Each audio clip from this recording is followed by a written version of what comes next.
Hola, ¿cómo están? Me da gusto saludarles. Quiero darles la bienvenida a nuestro canal Vive Sin Límites. Mi nombre es Sergio Miranda y quiero invitarte para que te suscribas, le des like a nuestros videos y también lo puedas compartir con tus contactos. El día de hoy quiero comenzar a hacer una serie de comentarios sobre un tema muy interesante. Estamos actualmente impartiendo un curso al que le hemos llamado Eclesia, donde estamos viendo la historia de la iglesia y la evolución del cristianismo. Y el propósito de este curso también es que nos permita, con esta información, poder tener un entendimiento profético acerca de las cosas que ocurrirán en el futuro de la humanidad en estos últimos tiempos.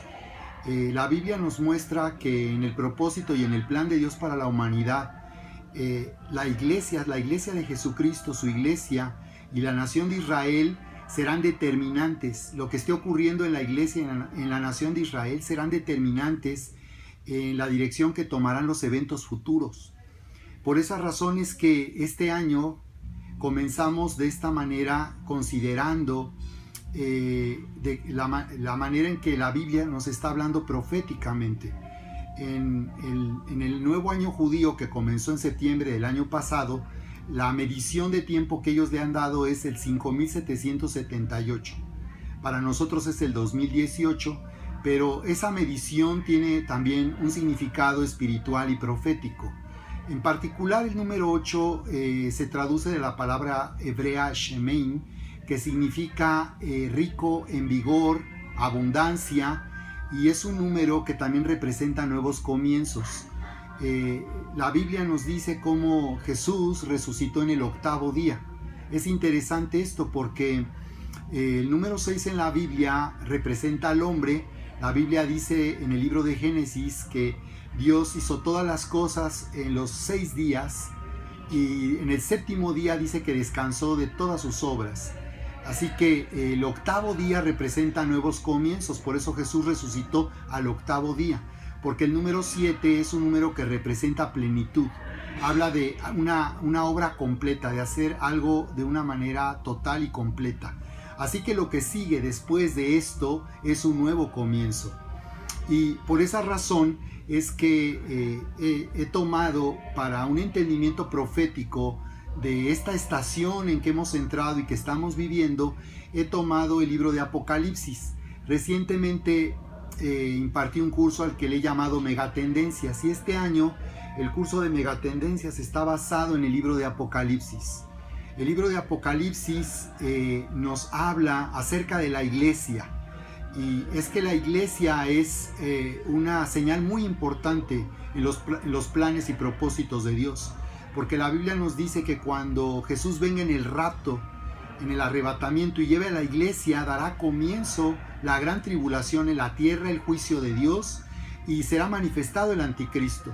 Por eso es que lo que está ocurriendo en la iglesia hoy en día estará dándonos un entendimiento de la manera en que Dios está trabajando para preparar todas las cosas, porque Jesús vendrá para dar comienzo a una nueva era. Este mundo está camino a la destrucción. Frecuentemente escuchamos malas noticias y amenazas en contra de la humanidad, rumores de guerras, catástrofes. Los terremotos siguen incrementando su intensidad. Este año se habla de un año de alta intensidad sísmica en todo el planeta. Así que en el mundo hay incertidumbre, en el mundo hay oscuridad y tinieblas. Las personas no saben a dónde va todo esto. Y nosotros tenemos un llamado de parte de Dios y un propósito para traer salvación al mundo, para traer salvación a la humanidad.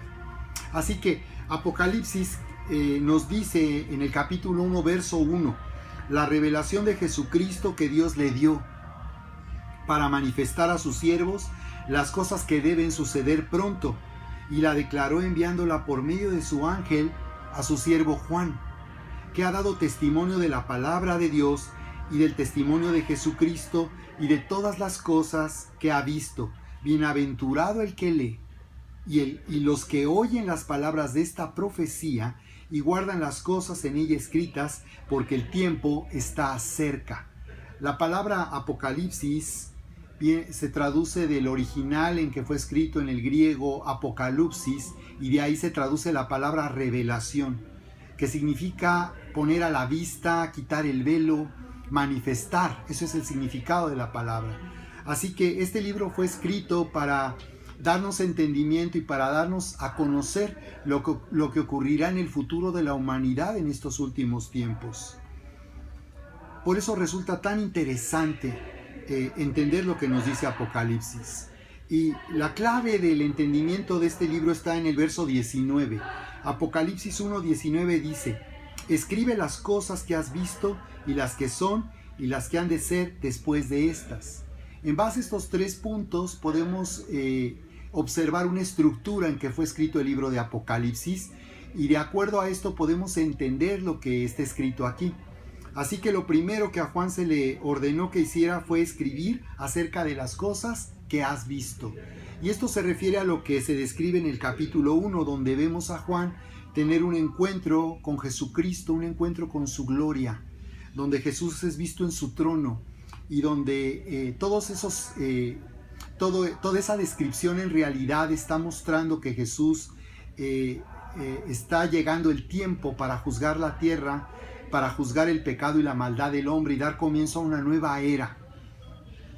Así que cuando él escribe acerca de las cosas que ha visto, él escribe acerca o lo relacionado con el capítulo 1, con el encuentro glorioso que tiene con el Señor Jesucristo. Y luego dice que debe escribir las cosas que son, y aquí se refiere al mensaje que Jesucristo, el Señor, le da a Juan para las 7 iglesias que están en Asia.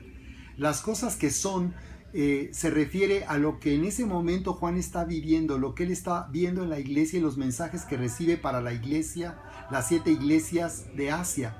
Estas 7 iglesias en realidad representan a toda la iglesia de todos los tiempos, de todas las generaciones, desde sus comienzos hasta que Jesús venga en el arrebatamiento por su iglesia para rescatarla y salvarla de la gran tribulación y el juicio que vendrá sobre el mundo entero. Estas 7 iglesias, de lo cual se nos habla a partir del capítulo 2 y 3 en este libro de Apocalipsis, representan la iglesia de todos los tiempos. En realidad tiene un significado espiritual y profético. No solo se refiere a las 7 iglesias que en su momento Juan conoció y a las que él ministró, sino se refiere a la historia de la iglesia hasta la venida de Jesucristo en el arrebatamiento. Estas iglesias son la iglesia de Éfeso, se menciona a la iglesia de Esmirna, Pérgamo, Tiatira, Sardis, Filadelfia y la Odisea. Y precisamente esta iglesia de la Odisea representa esta iglesia del fin de los tiempos. ¿Podemos saber nosotros que en realidad seremos la generación del rapto, del arrebatamiento de la iglesia? Así es, podemos saberlo. Y las señales y la evidencia que hay de lo que está ocurriendo en la iglesia, en la nación de Israel y en el mundo entero, nos da evidencia de que este año es un año de nuevos comienzos en la obra de Dios. La iglesia de la Odisea está representada, o lo que Jesús escribe a la iglesia de la Odisea es muy duro, y es una iglesia que no recibe ninguna aprobación, es una iglesia que no es reconocida por algún mérito, por alguna virtud, y lamentablemente esta es la iglesia que representa a la cristiandad, a los cristianos de estos últimos tiempos. Jesús les reprocha ser tibios. Dijo, y él dice: por cuanto no eres frío ni caliente, yo te vomitaré de mi boca. Y tenemos que entender cuando él se está refiriendo a ser frío o caliente, y se está refiriendo a vivir en el fuego, en la pasión del amor de Dios. Está hablando de una iglesia que conoce a Dios, que ha recibido su amor, pero que no le ama, que no ama al Señor ni le está sirviendo. Así que también aquí encontramos al menos tres principios que nosotros debemos tomar en cuenta seriamente, porque es en relación a estas 3 cosas que nosotros estaremos batallando. Son 3 aspectos en la vida de la iglesia que Dios nos ha llamado a cambiar, que nos está alertando para que nosotros no caigamos en esto y vengamos a ser esa iglesia que es una luz que alumbra en medio de la oscuridad. Porque hay un contraste, ¿saben? En la iglesia de Éfeso es una iglesia que recibe comentarios de aprobación, de mucha aprobación de parte del Señor Jesús.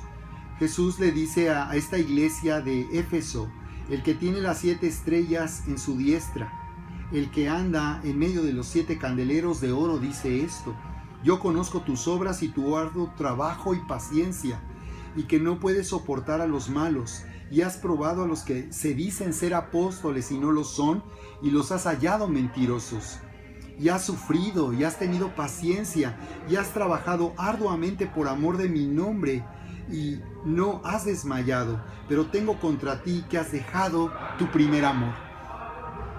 A mí me parece que todo lo que dice aprobando a Éfeso es extraordinario.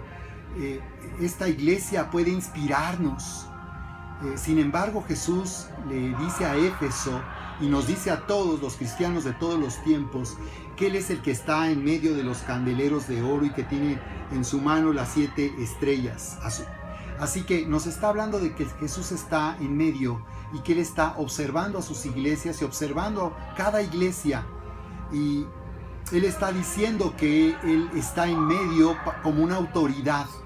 Y está hablando de los 7 candeleros, hablando de que nuestro llamado en este mundo es alumbrar en medio de las tinieblas y manifestar el amor y la gloria de Dios. Por eso es que me parece muy interesante que Jesús les diga que Él sabe, Él conoce a su iglesia de Éfeso y le dice: has trabajado arduamente por amor de mi nombre. Has trabajado arduamente por amor de mi nombre, pero por otro lado dice que tengo contra ti que has dejado tu primer amor. Entonces resulta sumamente grave, pero también muy útil para nosotros saber que podemos estar trabajando arduamente por amor de su nombre y sin embargo haber perdido el primer amor. ¿Eso es posible? Pues eso es posible, que la motivación que tenemos no sea la motivación de hacer todas las cosas por cuanto amamos al Señor y es a Él a quien servimos.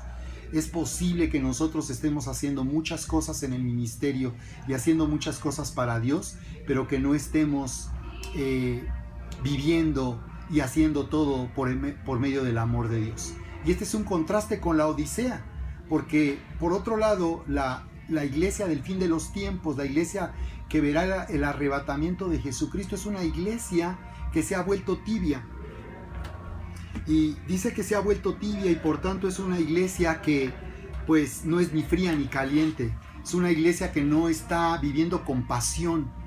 No es una iglesia que no está viviendo en el amor de Dios como un fuego. Y el Señor dice que sin embargo Él vomitará de su boca a su iglesia cuando esté en esta tibieza. Así que el Señor habla de una manera muy especial cuando le dice el Señor y habla de su condición: tú dices que eres rico. Entonces aquí el Señor está confrontando lo que nosotros decimos, pero lo que en verdad somos. Y dice la palabra: tú dices que eres rico, pero en realidad eres pobre. Eres miserable, desventurado, le dice, ciego y desnudo. Y el Señor está juzgando la condición de la iglesia, y este es el mayor peligro en que nosotros vivimos en este tiempo, ser conformados a esta condición tan grave. Cuando el Señor le dice a su iglesia que dice ser rico, pero en realidad es pobre, miserable, desventurado, le dice: yo te aconsejo que compres oro refinado en fuego. Y aquí podemos ver un principio muy importante para cumplir nuestro llamado en estos últimos tiempos, porque dice: te aconsejo.